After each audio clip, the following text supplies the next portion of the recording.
Hey, writers and book lovers alike, welcome back to You Can Write Too. I'm your host, Aléce, and for today's video, we're going to be talking about unpopular book opinions. I thought this would be a fun idea because I think in the book reading community, I think a lot of people have similar ideas, and then there's some ideas that most people don't agree with. But I realized looking through these that I actually agree with a lot of these. But I just want to say, you guys can let me know if you disagree with me in the comments, if you agree and why. This is just basically an open conversation, like we're all just sitting around a table saying our opinions, and just talking. So, before we get started, me and my mom, TH Land, have books available on Amazon, always linked in the description box down below. And we also have a Instagram, which is You Can Write Too with underscores between each word. We also have a website, jpublishingllc.com. And yeah, I think that's basically it, minus the Pinterest. But anyways, let's just get started. So, I think I'm going to read some of these and tell you guys whether I agree or disagree and why. So, the first one is audiobooks aren't real reading. And I would have to agree with this, in my opinion. Okay, so this is my humble opinion. So if you disagree, let me know why. I'm actually very open to changing my opinion when it comes to this stuff. But in my opinion, I don't think it's real reading because you're listening to it. I think it's kind of like when they used to have the Odyssey, I think it's what it was called, and they had those little you put it like in the radio and then you listen to the little stories being told. Like I never considered that reading. I'm not even sure if the Odyssey, if they're books. I know it was a show, but I just consider it like you're listening to the story. Like I think audiobooks are just their own category of books, but yeah, I don't personally consider reading, but let me know if you do. I have read audiobooks before. Oh, I guess I just said read. I have listened to audiobooks before, but yeah, I don't know. It doesn't give me the same experience reading a book is uh but I would say like if you have the book and then you're listening to the audiobook as you're like following along, I feel like that's a little different. I feel like you're reading at that point, but in my opinion, you're just listening to the book. I don't know. Let me know what you think and why. Another one is that hardcovers are overrated. I don't think they're overrated in my opinion. I think that books should always have like, well, for the most part, I'm saying this as a person that doesn't have my books available for hardcover yet, but I think it's good if books have options just because people like different things. I personally like hardcovers more just because, well, I'll say the hardcovers where it's actually genuinely the cover on the hardcover, not the sleeves. I feel like the sleeves is a way of companies just kind of being a little cheap. But I mean, I still have books with sleeves as well, but I just think that the genuine hardcovers are better.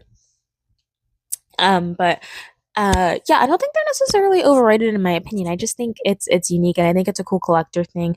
I think paperback is also good, but yeah, I think hardcover should stay this like cute little extra thing if you really run a book in a hardcover, get it, and it's a couple dollars more, but it's it is a hardcover. So I don't really think, but let me know down below if you think they're overrated. I don't really think they are. I think it gets a little weird in my opinion once like a book is only available in hardcover because hardcover is always more expensive. So I personally will always take the cheaper option. Just because it's the same content, you know what I mean? But yeah, let me know what you guys think. So this one is series fatigue is real. Like it basically saying how not all stories need to be a series, and I would agree with that. I'm not a person that actually reads a lot of series. I've read the first book in the I just forgot what they're called. Anyway, I read Cinder.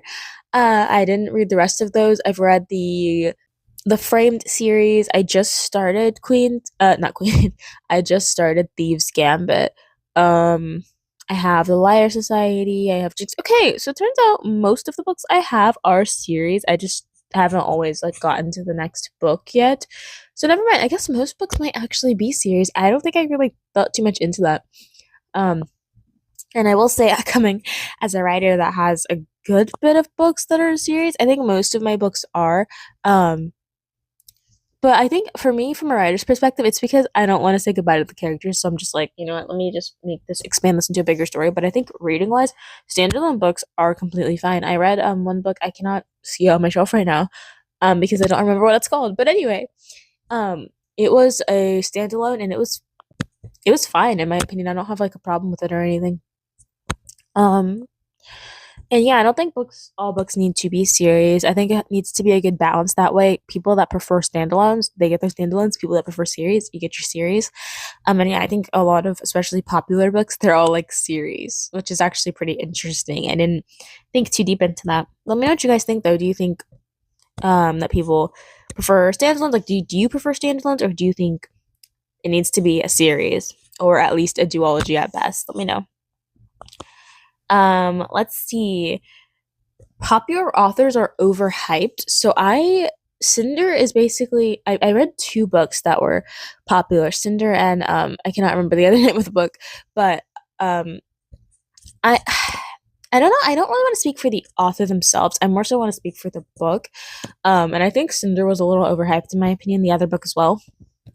Um, but I don't really follow like the popular authors or anything. Like I just happened to get two books that were popular because I was like, let me look at the parental guide and make sure this is a clean book. Okay, cool. Let me read it.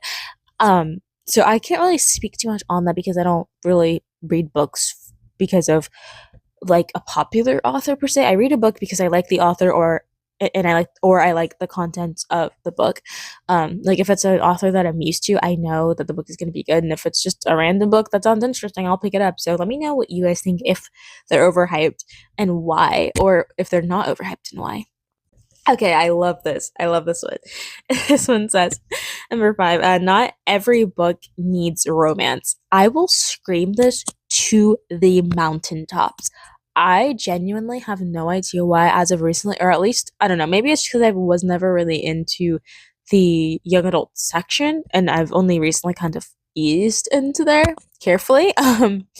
But why does it seem like every single book these days, and I know it's not every single one, but the ones I'm seeing, the ones that are popular, it's always like either a romance subplot or it is a romance. I genuinely don't get it. I get people liking romance or whatever, but I'm a person that wants something else other than that. Like, give me an action book, give me an adventure book, dystopian, post-apocalyptic. Like, I want a mystery, like anything different. I'm not a person that's against, I guess, a romance subplot, but I just prefer to just be okay because you don't usually see characters that are just friends. That's just, or a book where it's just siblings, okay, or something. Like it always seems like it's some sort of romance somewhere in the story, and I just feel like it is definitely something that's overused. And I don't like, if I pick up a book and I read the back of it and it says nothing about romance, and then I'm reading the book and it's romance, and I'm like, oh, okay, so we're introduced to this other guy. Okay, so clearly the female protagonist and him are going to be together in the end. And so I just feel like it's something that's kind of, in my opinion, overused. And I think I just want to find the books that aren't using the cliche romance subplots or tropes in their stories, in my opinion. But let me know what you guys think. Do you think every book does need it? Why? I think that's a hill I will be standing on for the rest of my life.